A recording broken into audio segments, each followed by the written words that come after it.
எல்லாரும் எப்படி இருக்கீங்க? இன்னைக்கு நாம ஒரு சூப்பரான குட்டி கதை கேட்க போறோம். கேக்கலாமா? வாங்க. சரி, முதல்ல ஒரு சின்ன கேள்வி. சொல்லுங்க பாக்கலாம். நம்ம கண்கள் எதுக்கு இருக்கு? யோசிங்க. ஓகே, கண்கள் பாக்குறதுக்கு. அப்போ காதுகள் எதுக்கு? ஆமா, கரெக்ட். நம்ம உடம்புல இருக்கிற ஒவ்வொரு பாகத்துக்கும் ஒரு முக்கியமான வேலை இருக்கு இல்லையா?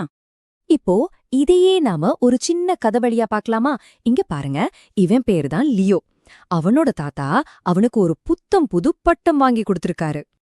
ஆடாடா, அந்த பட்டத்தை பாருங்களேன். நல்ல சிகப்பு கலர்ல நீலமான வாலோட எவ்ளோ சூப்பரா இருக்கு. லியோக்கு அதை எப்படா பறக்க விடலான்னு ஒரே ஆவலா இருந்துச்சு. உடனே வீட்டுக்கு வெளியே ஒரே ஓட்டம்தான். அவனோட பட்டம் காத்துல எப்படி மஸ்தா ஆடுது பாருங்க.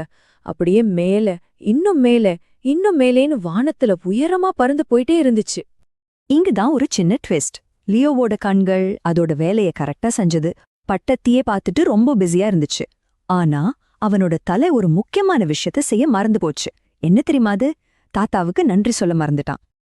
இத இப்படி யோசிச்சு பாப்போமா? நம்ம கிட்ட ஒரு அழகான பூ இருக்குன்னு வச்சுக்கோங்களேன். ஆனா நம்ம மூக்கு அதோட வாசனைய முகர்ந்து பார்க்கவே இல்லனா அந்த மூக்கு இருந்து என்ன பிரயோஜனம்? கரெக்டா?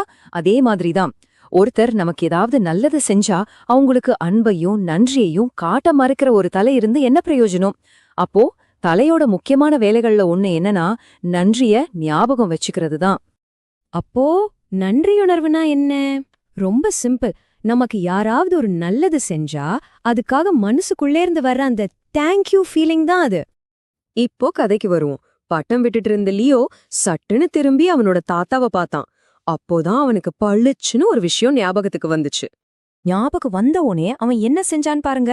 1 தாத்தா கிட்ட ஓடுனா, 2 அவரை கெட்டியா கட்டி பிடிச்சுக்கிட்டான், 3 தாத்தா இந்த பட்டத்துக்கு ரொம்ப நன்றி அப்படின்னு சொன்னான்.